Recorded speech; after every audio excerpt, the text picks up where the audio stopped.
Right now, much of America is reopening thanks in large part to the vaccine rollout. But what does the data say about our progress? Let's verify.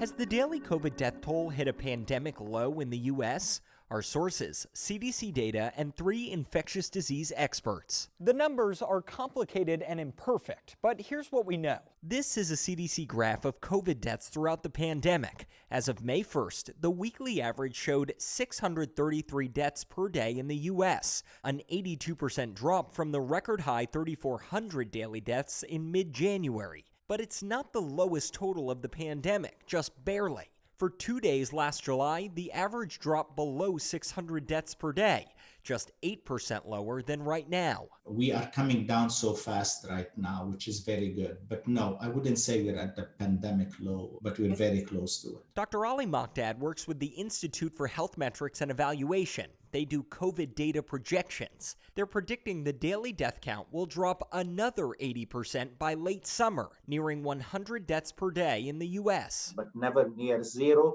simply because people are refusing to take the vaccine. The death toll is dropping faster than the caseload, largely because more vulnerable people are vaccinated. CDC data shows roughly 35% of Americans are fully vaccinated, but 72% of those 65 and older have their shots, an age group that makes up 80% of U.S. COVID deaths. Our main goal with our vaccination program is to reduce hospitalizations and deaths. Dr. William Moss heads the International Vaccine Access Center at Johns Hopkins School of Public Health. We're not going to get it down to zero, just like we don't get influenza virus deaths down to zero.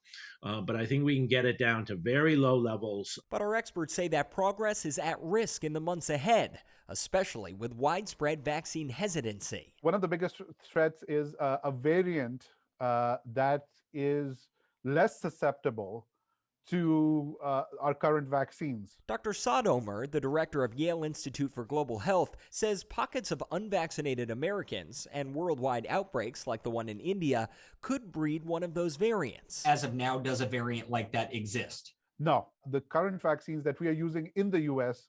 seem to be holding. Even without a variant, Dr. Mokdad's team at IHME is projecting a small surge in deaths next fall and winter. Because it's a seasonal virus. Vaccines and masks, he says, will be key to prevent a steeper spike. We need to be vigilant. So we can verify the U.S. has not hit a pandemic low for daily COVID deaths, though we're really close, and experts think it'll happen in the coming weeks.